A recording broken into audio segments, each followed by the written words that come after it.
राशियों की कृष्णा जी बात कर लेते हैं, उन्हें भी इंतजार है कि उन्हें क्या खरीदना है। बहुत अच्छी बात है। चलिए अगली राशि वालों, आप इंतजार खत्म। अब आपके लिए बताना चाहेंगे तुला राशि वालों, वाणी पे संयम रखिएगा क्योंकि सूर्य देव आपकी राशि में है, नीचस्थों के बैठे। अहंकार से दूर रहिएगा, नहीं तो आपके जो रिश्ते है ना वो कहीं ना कहीं खराब हो जाएंगे। रिश्ते मधुर बनाने हैं आपको, ठीक है। अब बात करते हैं कि आपको खरीदना क्या है। डायमंड, जर्कन के या कांच का सामान आप खरीद सकते हैं, आपके लिए बेहद उत्तम रहेगा। हम बात करें वृश्चिक राशि वालों, आपके लिए हम बता दें किसी पर जल्दी भरोसा आपको नुकसान दे सकता है, संभल के रहिएगा। अपनी बातों को गुप्त रखें, बात बात पे किसी से बात करके बातों को उजागर ना करें। तांबे या पीतल के 5 बर्तन आप पूजा स्थल के लिए, अपने घर में पूजा की अगर चीजें हैं उसके लिए खरीद सकते हैं या घर में इस्तेमाल करने के लिए, तो 5 तांबे के या पीतल के बर्तन जरूर खरीदिए। गुड़ भी जरूर खरीदिए जो आपके लिए बेहद उत्तम रहेगा। अब हम धनु राशि वालों आपके लिए बता दें, बातों को थोड़ा सोच समझकर बोलें क्योंकि कहीं ना कहीं आपकी बात धनुष के वाण की तरह निकल जाती है, फिर वापस आनी बड़ी मुश्किल हो जाती है। थकावट से स्वास्थ्य आपका ढीला हो सकता है, तो थोड़ा कम मेहनत करिए। सोने की मछली आपके लिए बेहतर रहेगी, वो खरीदिए, या फिर पीतल की पूजा की जो घंटी होती है वो खरीद सकते हैं, आपके लिए बेहतर। पीतल की पूजा की घंटी आप खरीद सकते हैं, सोने की मछली खरीद सकते हैं। लेकिन कृष्णा जी, कृष्ण जी, एक खास बात यहाँ पर है जो मैंने सुना है और आप इस बारे में, मेरे दर्शक जो इस वक्त सुन रहे हैं, जान रहे हैं, धन त्रयोदशी के दिन नई झाड़ू लाने का भी बड़ा महत्व है। कहा जाता है कि ये झाड़ू लक्ष्मी जी का प्रतीक है। मेरे 2 सवाल हैं जो मेरे दर्शकों के भी मन में होंगे। ये झाड़ू लाने के पीछे की बात क्या है, क्यों लानी चाहिए, और जब नई झाड़ू लाएं पुरानी झाड़ू का क्या करें, उसको कैसे विसर्जित करें, यूं ही फेंक दें या अलग निकाल दें, क्या करें, समझा दें। देखिए, झाड़ू की जहाँ तक बात है, मैं ये कहूँगी कि झाड़ू जो है हमारे घर के दरिद्र को बाहर निकालती है, हमारे घर की साफ सफाई करती है। वो एक लक्ष्मी का स्वरूप हम उसको मानते हैं। उसमें पैर भी नहीं लगना चाहिए, कई लोग पैर लगा देते हैं। झाड़ू को हमेशा छुपा के भी रखना चाहिए, ये नहीं कि आप जो है, और रसोई में तो बिल्कुल नहीं रखना चाहिए जी, रसोई में ना रखें। हाँ, रसोई में, और अपनी जहाँ तिजोरी है वहां नहीं रखें, जैसे कि अलमारी वगैरह है वहां नहीं रखें। जब भी रखें तो कहाँ रखें? तो इसके लिए मैं दिशा बताती हूँ। आप पश्चिम दिशा की तरफ, जैसे जहाँ पे भी आप या कोई स्टोर आपका बना, वहां पर आपको छुपा के रखनी है। मतलब झाड़ू किसी और की नजरों में नहीं बिल्कुल, आनी चाहिए। बिल्कुल नहीं। ये दरिद्र को घर से बाहर निकालती है। नई झाड़ू क्यों धन त्रयोदशी के दिन ही? और इसके अलावा भी मैं आपको बताती हूँ कि आपने जैसे कि धन त्रयोदशी के दिन क्या होता है, पुरानी जो झाड़ू होती है, पूरे साल आपके घर में साफ सफाई रही या वो पुरानी हो जाती है, तो उस झाड़ू को क्या करते हैं आप जो है उसको निकाल कर बहुत इज्जत के साथ में आप जो है कहीं पेड़ के पास में रख दें या कहीं पे भी ऐसी जहाँ पे घास फूस वगैरह होते हैं उधर ही रख दें, फेंकिए मत, सड़क पे मत फेंक दीजिए। अब नई लेके आते हैं तो 2 की संख्या में लाना है। एक तो जो है नारियल वाली जो सीको वाली झाड़ू होती है वो लेके आएंगे, दूसरी जो है फूल वाली झाड़ू होती है वो लेके आएंगे। जब उसको लेके आए तो ये कामना करते हुए नहीं, 2 बिल्कुल 2 जोड़े से घर में लानी है। बिल्कुल, वैसे भी जोड़े से हमारे यहाँ शुभ और लाभ आते हैं, बिल्कुल, धन और गणेश आते हैं, तो जोड़े से लाएं। तो आपको क्या करना है, उस पे हल्का सा कुमकुम लगा के फिर उसको मोली से लपेट देना। उस दिन झाड़ू नहीं लगेगी, मतलब धन त्रयोदशी के दिन। हाँ, वो नई वाली से नई वाली से नहीं लगाना। आपको क्या करना है कि उसको जो है आपने रख देना, उसको जो है आप दूसरे दिन इस्तेमाल कर सकते हैं। दीपावली के दिन या छोटी दीपावली वाले दिन का, दीपावली के दिन, मतलब धनतेरस के 2 दिन बाद उसको इस्तेमाल कर सकते हैं। तो तब तक बीच में जो एक झाड़ू होती है जो आपने रखी होती है कि हाँ उससे लग रही है, उसको आप रखिए, है ना। जो एकदम टूट गई हो, एकदम बेकार, उसको तो हटा दीजिए। और पुराना जितना कवाड़ है उसी दिन आपको हटा देना है। टूटी जो मूर्तियां हैं उसको हटा देना है। ये धनतेरस वर्ग की सुबह ही कर देना है, शाम को कुछ नहीं करना, क्योंकि शाम को पूजा का समय होता है। उस समय हम लक्ष्मी गणेश खरीद के लेके आते हैं, झाड़ू खरीद के लाते हैं। मगर सबसे जरूरी बात है, इन सब चीजों को खरीदने से पहले आपको नमक जरूर खरीद के लाना है। उस दिन यम दीप दान भी होता है, दक्षिण दिशा की तरफ यम दीप दान होता है। चौमुखी दीपक जलाया जाता है क्योंकि चारों दिशाओं में ये रोशनी जाए। पितरों को आप जो है न्योता देते हैं कि हमारे पितर आए, क्योंकि उस समय नकारात्मक शक्तियां बहुत ज्यादा प्रबल होती हैं।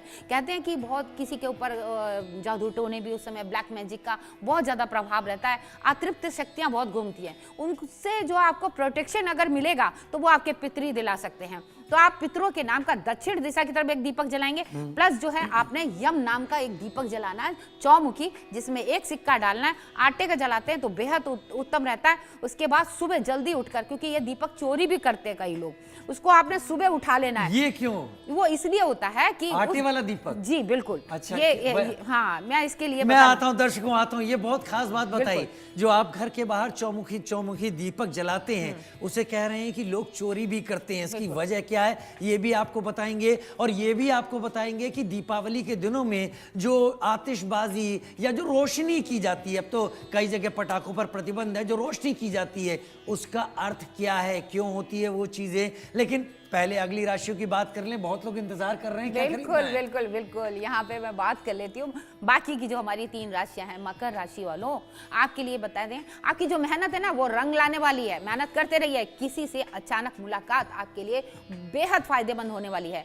पूजा के बर्तन और कपड़े लेना आपके लिए शुभ फल देगा, तो खरीद सकते हैं।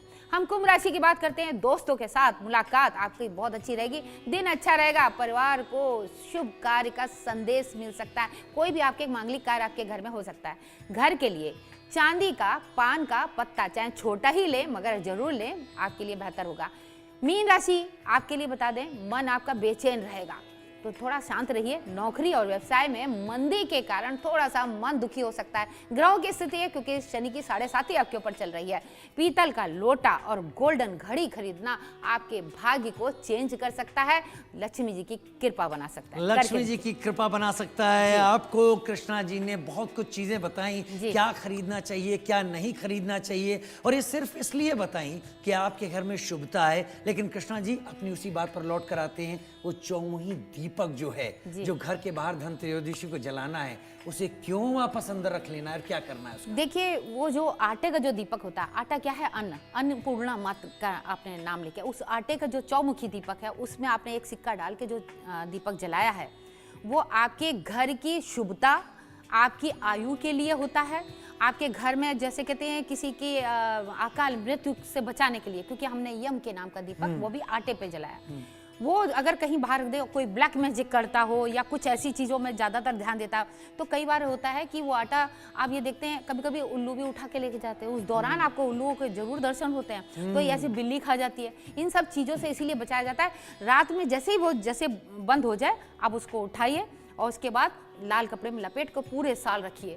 जब अगली बार जब तुम धनतेरस से दीपावली का त्योहार आता है, उस दिन आपको क्या करना है, पुराने वाले दीपक को अपने जल विसर्जन कर देना है, फिर नया दीपक जलाना है। आप यकीन मानिए, किसी के ऊपर किसी आयु का जैसे खतरा होता है या कुछ ऐसी चीज़ों का होता है कि अटैक होता है, उन सब चीज़ से आपको प्रोटेक्शन मिलती है। यम देव के नाम का दीपक जलाना, उसमें थोड़ा सा खील बतासे डालकर ये दीपक जलाना बेहद उत्तम रहता है, आपके घर परिवार के लिए अच्छा रहता है। क्योंकि ये सारी चीज़ें जो मैंने आपको बताई है, साबुत धनिया और गुड़, पीतल के बर्तन, झाड़ू, नमक, ये सारी चीजें और खील बतासे, और इसके अलावा आप कुबेर जी की पूजा आराधना जरूर करें। और साबुत धनिया जो आप दूसरे दिन क्या करेंगे, गमलों में डाल देंगे। ये जब गमले में डालेंगे तो धनिया के जो पत्ते जैसे होते हैं, तो वो आपकी आर्थिक स्थिति को, आपके पूरे साल आपके घर में प्रगति, आपके बच्चों की, संतान की, सबकी प्रगति के बारे में दर्शाता है। मतलब जो आप साबुत धनिया लाते हैं उन्हें गमलों में डाल दें अगले दिन, और जैसे जैसे वो उगेंगे वो आपकी प्रगति। और जो जल आपने रखा धनवंतरी जी के सामने, वो जल एक अमृत का काम करता है। उसको जो है घर में पहले छिड़कना है, उसको थोड़ा सा ग्रहण करना है, बाकी ज्यादा बचे तो आप तुलसी का जो पौधा है उसमें डाल दीजिए। आपके लिए बेहद उत्तम। अच्छा, बहुत संक्षेप में आपसे जानना चाहेंगे, दीपावली के पहले धनत्रयोदशी है, उसके पहले महालय पक्ष नवरात्र होता है, उसके पहले श्राद्ध होता है। श्राद्ध में पूर्वज आते हैं हमारे पास, जिन्हें हम भोग लगाते हैं, ये पूर्वज वापस भी जाते हैं, और शायद यही वक्त होता है दीपावली का जब इन्हें वापस जाना होता है। तो ये जो हम रोशनी करते हैं, ये चीजें, क्या इनका कोई संबंध पूर्वजों के वापस जाने से है? नहीं, यहाँ पे मैं आपको बताना चाहूंगी। देखिए,